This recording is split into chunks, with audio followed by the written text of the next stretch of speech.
और देखिए, बिहार विधानसभा से अगले 1 घंटे तक ये हमारी खास बुलेटिन होने वाली है, जिसमें सियासी खबरें होंगी, साथ ही साथ और भी कई खबरों से आपको रूबरू कराएंगे। लेकिन सबसे पहले बुलेटिन की शुरुआत करते हैं इस वक्त की बड़ी खबर। और केंद्रीय गृह मंत्री अमित शाह पटना में है और आज पटना में बड़ी बैठक होने जा रही है। कल जब होटल मौर्या पहुंचे थे तो भव्य स्वागत उनका किया गया था। तो 2 दिन का ये दौरा बेहद ही महत्वपूर्ण है, क्योंकि बीजेपी के कार्यकर्ताओं के साथ संवाद होनी है, बातचीत होनी है। चुनावी रणनीति के लिए ये बैठक बेहद ही अहम मानी जा रही है। तो बता दें कि अमित शाह आज बड़ी बैठक करेंगे। पटना में बीजेपी का महामंथन होना है। कल देर शाम अमित शाह पटना पहुंचे थे, जहां होटल मौर्या में उनका भव्य स्वागत हुआ। बीजेपी के प्रमुख नेताओं से बातचीत अमित शाह करेंगे और आज सुबह 11:30 बजे का वक्त होगा जब रोहतास के डेहरी अमित शाह पहुंचेंगे। बीजेपी के कार्यकर्ताओं के साथ संवाद करेंगे और दोपहर 2:30 बजे तक रोहतास से बेगूसराय पहुंच जाएंगे। वहीं बेगूसराय से शाम 5:30 तक शाह पटना पहुंच जाएंगे और पटना एयरपोर्ट से अमित शाह शाम को दिल्ली वापस लौट आएंगे। तो ये पूरा शेड्यूल आज के कार्यक्रम का। और बीजेपी लगातार महामंथन कर रही है और ऐसे में अमित शाह कई टिप्स भी देंगे और कार्यकर्ताओं को एक उत्साहित भी करेंगे, जोश भी भरेंगे। जाहिर बात है कि माननीय गृह मंत्री जी का आना सदैव पूरे बिहार प्रदेश के लिए खुशी की बात होती है और कल वो सभी कार्यकर्ताओं से डेहरी में और बेगूसराय में मिलेंगे और विस्तृत उनसे चर्चा भी करेंगे और सभी कार्यकर्ता उनका मार्गदर्शन प्राप्त करेंगे। गृह मंत्री जी का बराबर दौरा होता है कार्यकर्ता का उत्साहवर्धन संगठन को लेकर के। तेजस्वी यादव ने कहा कि चुनाव आया है, अब ऐसे नेताओं का दौरा शुरू हो जाएगा। अरे ये अप्पू पप्पू सिर्फ पिकनिक चुनाव में मनाता है। आ गया चुनाव का समय, तो सब लोग स्वाभाविक है, हर एक पार्टी के लोग आएंगे, असेसमेंट करेंगे। तो इसलिए गृहमंत्री जी तो आते ही रहते हैं हर एक चुनाव में, और अभी चुनाव आने वाला है तो उसी बैकग्राउंड में आ रहे हैं। देखिए, बीजेपी के चाणक्य कहे जाने वाले गृह मंत्री अमित शाह बिहार आ चुके हैं। चुनावी साल ऐसे में गृह मंत्री अमित शाह का बिहार आना हर मायने में खास माना जा रहा है। अब आपको बता दें कि गृह मंत्री अमित शाह रोहतास के डेहरी आएंगे आज और वहां पर बीजेपी के कार्यकर्ताओं के साथ वो बैठक करने वाले हैं। बताया जा रहा है कि अमित शाह पहले डेहरी पहुंचेंगे और वहां पर जो बीजेपी के कार्यकर्ता है उनके साथ बैठक होने वाली है। शाहाबाद और मगध के बीजेपी कार्यकर्ताओं के साथ बैठक करेंगे, संवाद करेंगे और इसे लेकर के बीजेपी के कार्यकर्ताओं में काफी ज्यादा जोश नजर आ रहा है।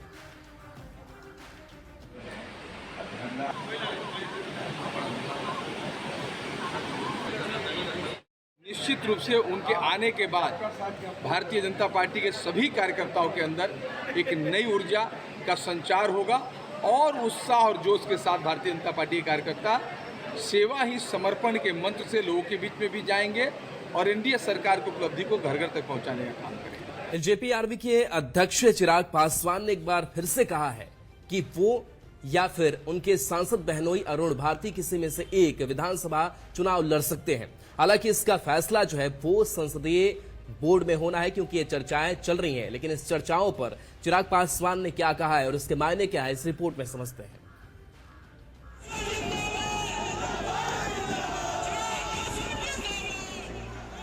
चिराग पासवान बिहार की राजनीति का ऐसा चेहरा जिसकी पार्टी के पास आज की तारीख में एक भी विधायक नहीं है, लेकिन विधानसभा चुनाव को लेकर सबसे ज्यादा चर्चा में रहते हैं। वजह है चिराग और उनकी पार्टी के नेताओं की ओर से समय समय पर आए बयान। महज एक दिन पहले यानी 16 सितंबर को चिराग ने साफ साफ कह दिया था कि एनडीए में नीतीश के नाम पर कोई संशय नहीं है। 2025 से 30 फिर से नीतीश। हाँ, 2030 और 2035 के बारे में वो जरूर सोच सकते हैं, लेकिन एक दिन बाद यानी 17 सितंबर को चिराग पासवान ने कह दिया कि उनके या फिर उनके सांसद बहनोई अरुण भारती में से किसी के विधानसभा चुनाव लड़ने की चर्चा है। आखिरी फैसला पार्टी संसदीय बोर्ड का होगा। उनसे इंटरेक्ट करता हूँ, मैं ये बोलता हूँ कि आपको एम्बिशियस होना चाहिए और होना होगा, तो यकीनन 30 के लिए भी मेरी सोच है, 35 के लिए भी मेरी सोच है। चर्चा में मेरा चुनाव लड़ना भी है और जमुई से हमारे सांसद बिहार प्रदेश के हमारे प्रभारी अरुण भारती जी का भी है। पर ये तमाम फैसले तब पूर्ण रूप से लिए जा सकेंगे जब जितने भी वर्टिकल्स हैं उसको हम लोग कंप्लीट कर लें। अब सवाल है कि क्या कोई केंद्रीय मंत्री पद छोड़कर यूं ही विधानसभा का चुनाव लड़ना चाहेगा? क्या कोई नेता यूं ही सांसदी छोड़कर विधानसभा का चुनाव लड़ना चाहेगा? वो भी तब जबकि पार्टी में बिना उनके इशारे के पत्ता भी नहीं हिल सकता। ऐसे में सवाल है कि आखिर चिराग चाहते क्या हैं? क्या ऐसे बयान सीटों के लिए प्रेशर पॉलिटिक्स का हिस्सा है या चिराग के मन में कुछ और ही चल रहा है? न्यूज़ 18 के लिए हाजीपुर से प्रफुल्ल के साथ ब्यूरो रिपोर्ट। घुड़सवारी को लेकर के खूब सियासत हो रही है। अब देखिए, मोकामा में तेजस्वी यादव ने घुड़सवारी की, घोड़े पर सवार होकर के घूमे। ऐसे में सवाल ये उठता है कि अनंत सिंह के क्षेत्र में आखिर तेजस्वी यादव घुड़सवारी करके क्या संदेश देने की कोशिश कर रहे हैं, ये रिपोर्ट दिखाते हैं। ये तस्वीर देखिए,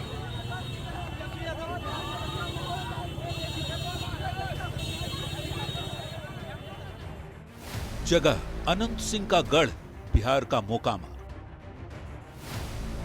कार्यक्रम बिहार अधिकार यात्रा और घोड़े पर सवार तेजस्वी यादव बिहार अधिकार यात्रा में बख्तियारपुर बाढ़ होते हुए जैसे ही मोकामा पहुंचे, घोड़े पर सवार हो गए और घुड़सवारी करते हुए ही इलाके में घूमे।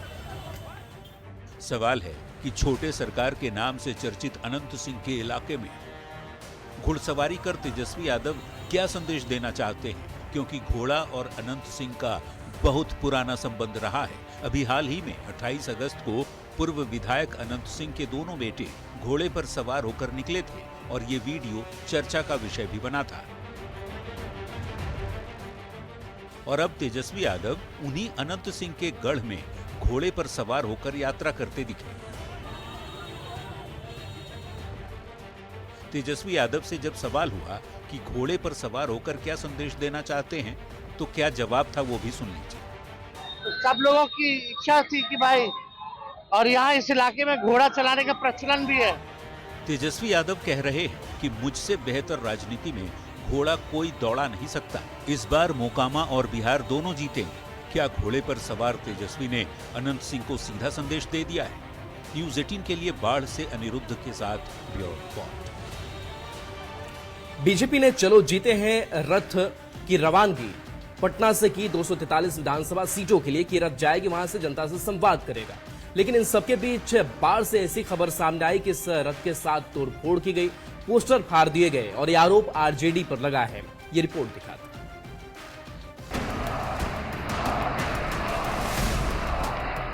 तस्वीर बाढ़ की है, जहां बीजेपी की प्रचार रथ में तोड़फोड़ की गई। बीजेपी नेताओं ने आरजेडी के लोगों पर रथ में तोड़फोड़ और पोस्टर फाड़ने का आरोप लगाया है। हमारा प्रचार गाड़ी पटना से प्रदेश से निकला था और रास्ते में बख्तियारपुर के पास जो है आरजेडी के लोग हमारे प्रचार गाड़ी का बैनर, एलसीडी ये सब का नुकसान किया है और ड्राइवर को भी नुकसान किया है। यह 90 के दशक को लाना चाह रहे हैं फिर से, इसीलिए जो है इस तरह का इनका मानसिकता बदलने वाला नहीं है और बिहार की जनता इनको पहचान गई है। तकरीबन आधे दर्जन प्रचार रथों में तोड़फोड़ की गई, साथ ही ड्राइवर की भी पिटाई का आरोप लगा है। ड्राइवर किसी तरह भागकर अपनी जान बचाया। सर, यहाँ बख्तियारपुर के आसपास में हुआ है। जो आरजेडी के लोग थे, लालटेन वाले, ये लोग खड़े थे, हम लोग गाड़ी लेके आ रहे थे तो वहाँ पे लोग खड़े थे, रैली वैली था, पता नहीं क्या था, हमें समझ में नहीं आया। तो वहाँ पे ये लोग तो पत्थरबाजी और डंडाबाजी लेके खड़े थे, हम गाड़ी निकालने लगे तो पूरा ये देखिए यहाँ से यहाँ तक पूरा फ्लैक्स फड़ा हुआ है। बिहार बीजेपी अध्यक्ष डॉक्टर दिलीप जायसवाल ने भी रथ में तोड़फोड़ को लेकर आरजेडी पर जमकर भड़ास निकाली। ये आरजेडी के हताशा का परिचय है। राष्ट्रीय जनता दल पहले तो जिस तरह से कांग्रेस ने उसके कद को छोटा करने का प्रयास किया है और वहीं पर बिहार में जिस तरह से विकास का बयार बह रहा है, बिहार में, पूरे बिहार में विकास का बयार बह रहा है। पक्ष के पास गाल बजाने के लिए और थेथरोलॉजी करने के लिए कुछ भी नहीं है, इसलिए वो रथ तोड़ रहे हैं, गाली बक रहे हैं। इनके पास कोई काम नहीं रह गया विपक्ष के पास और इनको मालूम हो गया कि यहाँ की जनता विकास को पसंद करती है।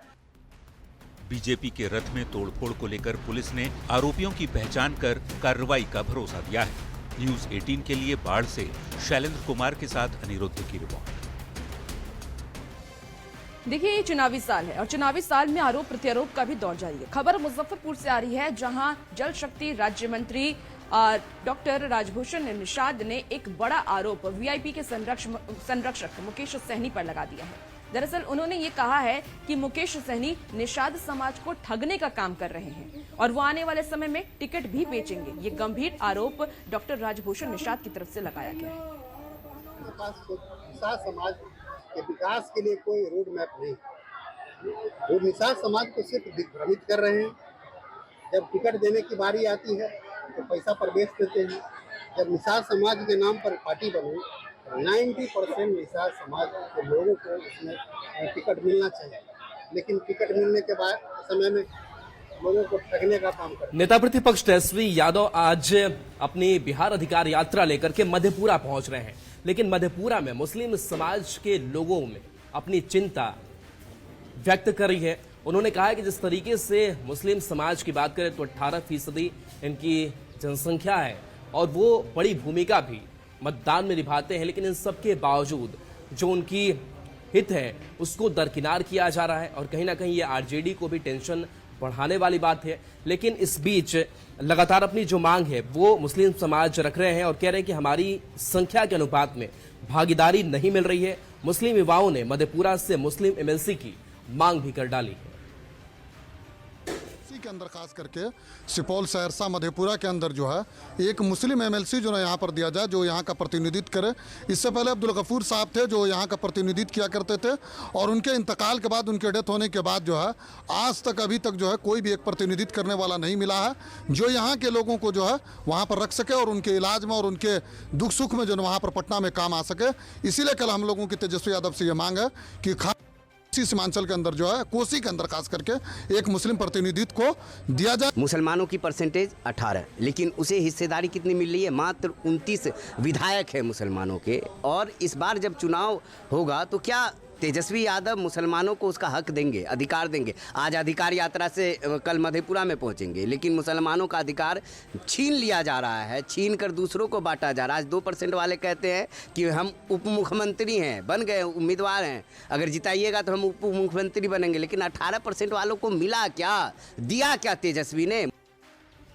चलिए, खबर अब बोध गया से है, जहां प्रधानमंत्री विश्वकर्मा सम्मेलन का आयोजन किया गया है और इसको लेकर के जीतन राम मांझी ने कारीगरों से खास बातचीत भी की है। उन्हें योजना का लाभ पहुंचाने का उन्होंने एक पहल की है। बताया जा रहा है कि SC/ST हब और MSME मंत्रालय की ओर से भव्य महासम्मेलन का आयोजन किया गया। इस कार्यक्रम का मकसद ये था कि मेहनतकश कारीगरों तक योजनाओं की जानकारी पहुंचाना और उनके सपनों को नए पंख देना। लाभार्थियों को चेक और टूल्स किट भी बांटे गए। इस मौके पर केंद्रीय मंत्री जीतन राम मांझी, केंद्रीय राज्य मंत्री शोभा और इसके साथ ही बिहार के उद्योग मंत्री नीतीश मिश्रा, SC/ST मंत्री जनक राम सहित कई बड़े मंत्री वहां पर मौजूद थे। केंद्रीय मंत्री जीतन राम मांझी ने कहा है कि PM विश्वकर्मा योजना प्रधानमंत्री नरेंद्र मोदी का ड्रीम स्कीम है और हर उस कारीगर तक इसका लाभ पहुंचाना है जो अपने हुनर से स्वरोजगार खड़ा करना चाहते हैं। 17 सितंबर 2023 से विश्वकर्मा पूजा के दिन से, जिस दिन हमारे नरेंद्र भाई मोदी जी का जन्मदिन भी है, उसी दिन से विश्वकर्मा योजना लागू किया गया है। इसकी अवधि 5 साल की है और वो वही 17 सितंबर 2028 तक चलेगी। टारगेट दिया गया है कि 30 लाख लोगों को हम लोग रजिस्टर्ड करेंगे और रजिस्ट्रेशन कर लिया है, उनको ट्रेनिंग देंगे। ट्रेनिंग दे के बाद उनको हम 15,000 रुपये का टूल किट्स देंगे फ्री। बांका से विधायक मनोज यादव की एक अच्छी तस्वीर सामने आई है, जहां 2 घायल युवकों को न सिर्फ उन्होंने अस्पताल पहुंचाया बल्कि परिवार वालों को 10-10 हजार रुपए की सहायता राशि भी दी है। तो जनप्रतिनिधियों के बीच ये तस्वीर अगर सामने आती है तो तस्वीर खास संदेश भी देती है कि लोगों के हितों में किस तरीके से जनप्रतिनिधियों को खड़ा रहना चाहिए और उसकी तस्वीर भी देखने को मिली है। बता दें कि मामला लिखनी कोची मोड़ के पास की है, जहां उन्होंने सड़क पर घायल 2 युवक को अपनी गाड़ी में बैठाया और इलाज के लिए सदर अस्पताल ले गए। बांका से विधायक मनोज यादव की ये खास तस्वीर सामने आई है।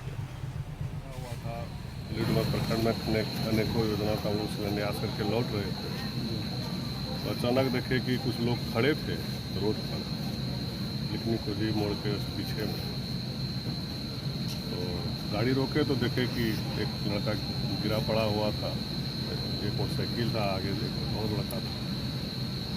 तो इसे देखे तो हम लोगों ने तुरंत फ़ोन किया एम्बुलेंस को, और हम अपने गाड़ी में इसको बैठा के लाने लगे। देखिए, इसी बीच बड़ी खबर है जहां पूर्णिया में साइबर अपराधियों को पकड़ा गया है। पूर्णिया से ये खबर आपको बता रहे हैं, 7 साइबर अपराधियों को पकड़ा गया है। तो पुलिस ने एक बड़ा खुलासा किया है। गिरोह के पास से चोरी किए गए 81 मोबाइल, 8 सिम कार्ड, 4 आधार कार्ड बरामद किए गए हैं। दरअसल पुलिस को गुप्त सूचना मिली थी और इस पर पुलिस ने कार्रवाई की। कार्रवाई करते हुए साइबर ठिकानों पर छापेमारी की गई और 7 जो गिरोह के सदस्य हैं उन्हें गिरफ्तार किया गया है। बताया जा रहा है कि जब पुलिस ने बस स्टैंड पर जांच किया तो 7 को गिरफ्तार किया। गिरोह से पूछा गया और पूछताछ में ये बताया गया है कि उन लोगों ने प्रधानमंत्री की सभा में 24 मोबाइल की चोरी की थी और अपराधी फोन का लॉक तोड़ करके पैसे ट्रांसफर करते थे। के पास से, इस गिरोह के पास से अभी तक 81 मोबाइल जो चुराए हुए हैं वो बरामद हुए हैं, 8 सिम कार्ड, 4 आधार कार्ड और अन्य 3 मोबाइल।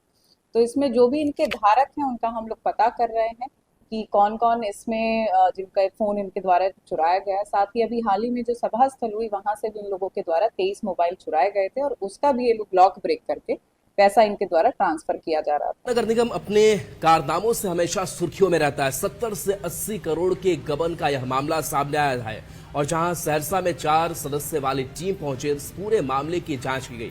हालांकि इस पूरे मामले में सहयोग नहीं मिलने की भी बात कही जा रही है, क्योंकि ये बड़ा गड़बड़ झाला है और इस मामले की शिकायत के बाद से लगातार इस मामले की जांच भी अब तेज हो चुकी है। बता दें कि 70 से 80 करोड़ के गबन की शिकायत पर 4 सदस्य वाली जांच टीम सहरसा के नगर निगम पहुंची। जांच टीम ने जब नगर निगम के कर्मी से अभिलेख उपलब्ध कराने को कहा तो अभिलेख उपलब्ध कराया नहीं गया। हालांकि जेम पोर्टल का यूजर आईडी कल उपलब्ध कराया गया है। नगर निगम के जांच में सहयोग नहीं किए जाने की बात कही गई। जेम पोर्टल पर जो अनुभूति श्रीवास्तव के पीरियड में नगर निगम के तहत जो परचेज किया गया है उसमें शिकायतकर्ता का आरोप है कि 70 से 80 करोड़ रुपए का यहाँ परचेज में घोटाला किया गया है। शिकायत यही है, तो वह घोटाला जांच होगी। जांच के पश्चात सच्चाई सामने आएगी।